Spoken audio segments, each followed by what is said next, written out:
You didn't harden. You didn't close off. You didn't become cold. You learned what it costs to stay open in places that never held you.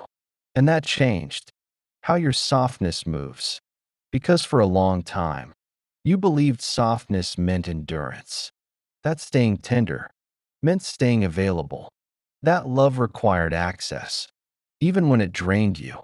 So you kept offering warmth to people who never learned how to receive it. You listened longer than your body wanted to. You explained when something hurt. You stayed present while quietly shrinking, not because you lacked strength, because you were loyal. Softness was how you survived. But there's a moment that happens quietly, a moment when the body realizes it has been doing too much work, not dramatically, somatically. You feel it when your chest tightens, before certain conversations, when your stomach drops, before you ask for something simple, when relief comes, not from being understood, but from deciding not to bring it up. That's not bitterness. That's intelligence. Your nervous system was tracking data. Your mind kept dismissing because you were taught that softness must be unconditional, that boundaries ruin intimacy, that protecting yourself meant you were becoming difficult. So when you finally pulled back, you questioned yourself. Am I losing my heart? Am I changing too much? Am I becoming unavailable? But the truth is simpler. You didn't lose your softness. You protected it from environments that treated it as renewable. Softness isn't infinite. It's responsive. It needs safety to stay alive. And when safety is missing, softness doesn't disappear. It retreats, not as punishment, as preservation. This is where confusion often shows up. Because when you stop overextending, people experience it as distance. They say you've changed. They say you're guarded. They say you're not the same anymore. What they're noticing is that they no longer have unfiltered access to you. They're noticing that your care now has conditions, not rules, requirements, respect, presence, reciprocity. And this is uncomfortable for people who benefited from your self-abandonment because your softness once filled gaps they never learned to tend. You regulated emotions that weren't yours. You carried conversations. You made space where there was none. So when you stopped, the absence felt loud. But listen carefully. Softness that requires self-erasure is not intimacy. It's survival bonding. And your body knew it. That's why the exhaustion wasn't physical. It was relational. You were tired of staying open while being unseen, tired of explaining your inner world to someone committed, to misunderstanding it, tired of offering gentleness to people who responded with entitlement. So something recalibrated, not overnight. Gradually, you stopped chasing repair. You stopped smoothing discomfort. You stopped translating yourself into smaller language. And in that space, your softness changed texture. It became quieter, more selective, more honest. You no longer offer it as proof of worth. You offer it as response. That's maturity, not withdrawal. You still feel deeply, but you don't bleed everywhere anymore. You feel sadness without collapsing. You feel care without compulsion. You feel love without urgency because your softness is no longer trying to earn safety. It assumes it. And if it's not there, it doesn't perform. This is the part no one prepares you for. When you protect your softness, you also grieve. You grieve how much you gave away. You grieve how long it took to listen to yourself. You grieve the version of you who thought being softer would make others kinder.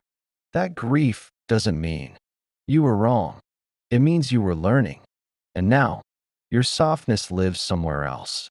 It lives in your boundaries, in your discernment, in your willingness to walk away without making it dramatic. It lives in your calm, in your refusal to chase intensity, in your ability to say no without hardening your heart.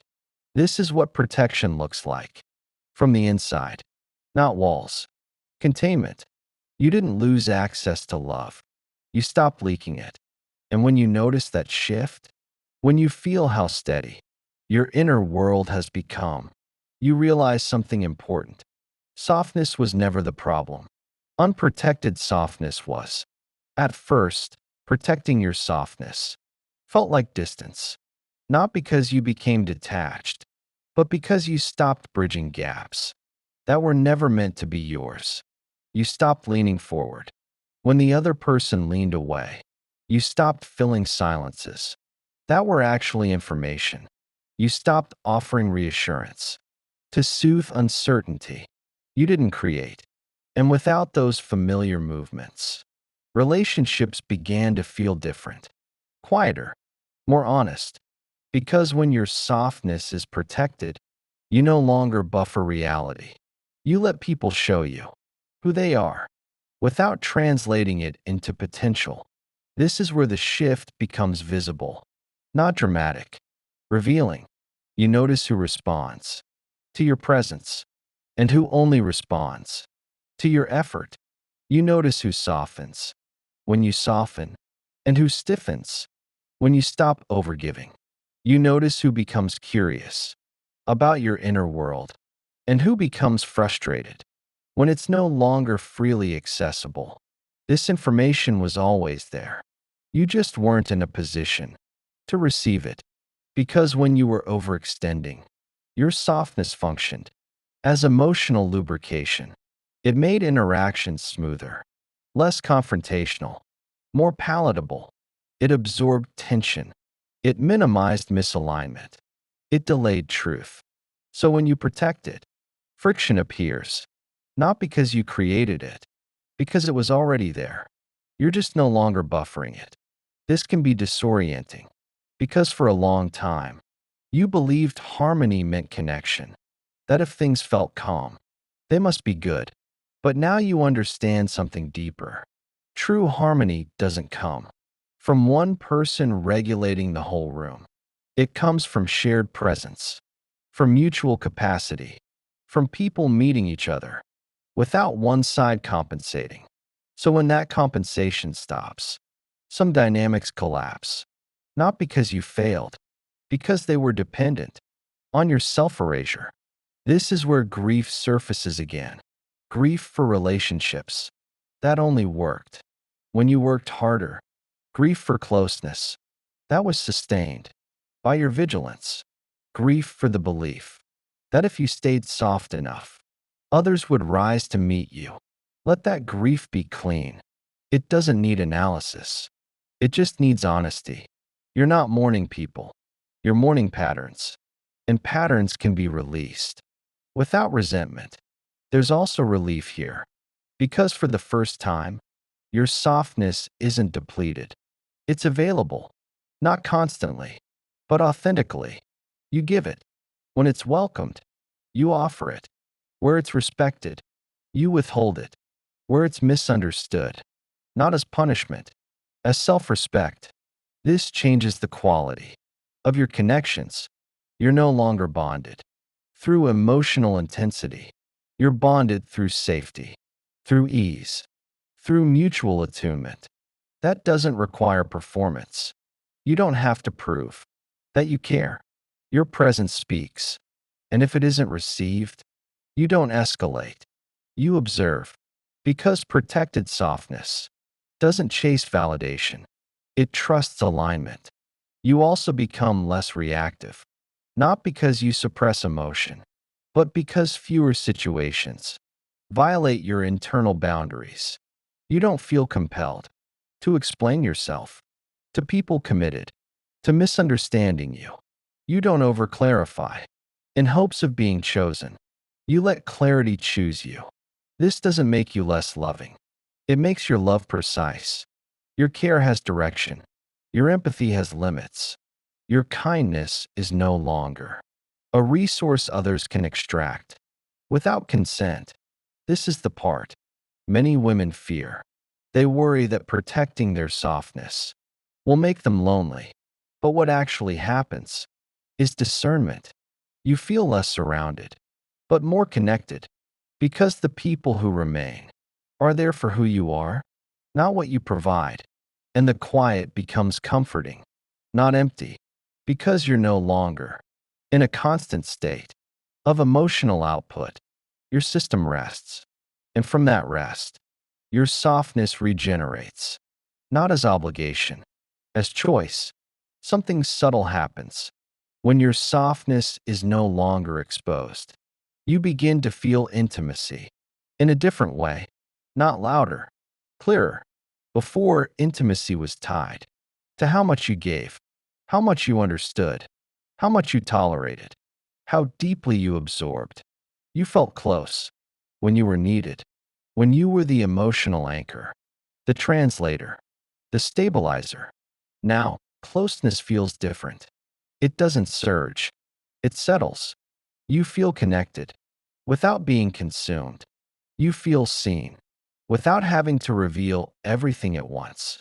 Because your softness is no longer trying to secure attachment, it's responding to safety. This changes how you open.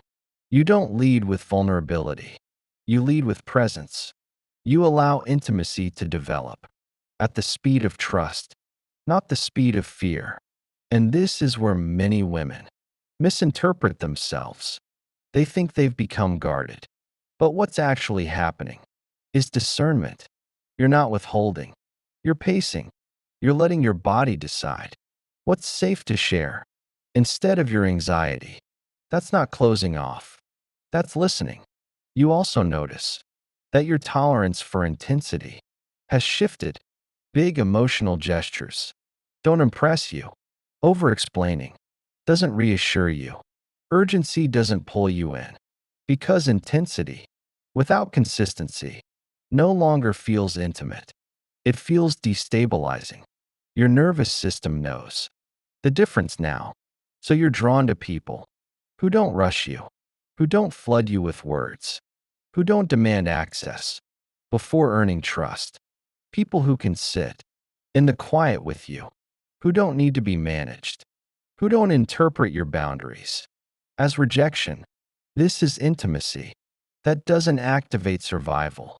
And because it doesn't activate survival, it can feel unfamiliar, almost flat, almost boring. But if you stay with it, you realize something important. It's not boring, it's regulated. There's space to breathe here, to think, to feel without bracing. And in that space, your softness reemerges, not as emotional exposure, as attunement. You notice more. You respond more accurately. You feel without flooding. This is what protected softness allows. You can stay open without losing yourself. You can care without collapsing. You can love without disappearing. This also changes how you experience conflict. Before, conflict felt threatening, like something you had to fix quickly or lose connection. So you softened your truth. You minimized impact. You absorbed responsibility. That wasn't yours. Now, conflict is information. You don't rush to repair. You don't panic at distance. You stay present with yourself and observe how the other person responds. Do they stay engaged? Do they listen? Do they become defensive? Do they withdraw? You don't argue your way into being understood. You watch behavior, because protected softness doesn't negotiate safety, it requires it. And if it's not there, you don't harden, you disengage gently. You step back without shutting down. This is the difference. You're not closing your heart, you're choosing where it lives. And when intimacy does deepen, it feels clean. There's no aftermath, no emotional hangover, no wondering if you said too much, no self-recrimination. You don't replay moments, looking for signs you overdid it. because your softness was welcomed, held, matched. That's how you know. Not by intensity, by how your body feels afterward. Calm, grounded, whole. This is the intimacy that grows from protected softness. Not dramatic, enduring. By the time you arrive here, you're no longer trying to prove that you're still soft. You don't need to. Your body knows. Softness isn't something you perform. It's something you preserve. And preserving it required a decision you didn't make lightly. You had to stop offering yourself to spaces that demanded access, but refused care. You had to stop confusing empathy with endurance. You had to accept that some people only valued your openness when it came without limits. That acceptance changed you, not in the way you feared. It didn't harden your heart, it clarified it. You became quieter, not because you had less to say, but because you were no longer explaining your existence. You became slower to attach, not because you were afraid, but because you finally trusted timing. You became more selective, not because you thought you were above others, but because you knew what it cost to stay open in the wrong places. This is what protection looks like. From the inside, it feels like calm, like choosing rest over resolution, like letting misunderstandings exist without chasing correction, like allowing people to be who they are without making it mean something about you. Your softness didn't disappear. It moved inward. It became loyalty to yourself. And from that place, your warmth became stable, not something that flickers based on how you're treated, but something that remains intact because it's no longer exposed to constant harm. You still feel deeply. You still care. You still notice subtlety, but you don't hemorrhage emotion anymore. You don't pour yourself out to feel close. You let closeness come to you. And when it does, it feels unmistakable, not because it's intense, because it's safe. There's no edge here, no urgency, no fear of losing yourself.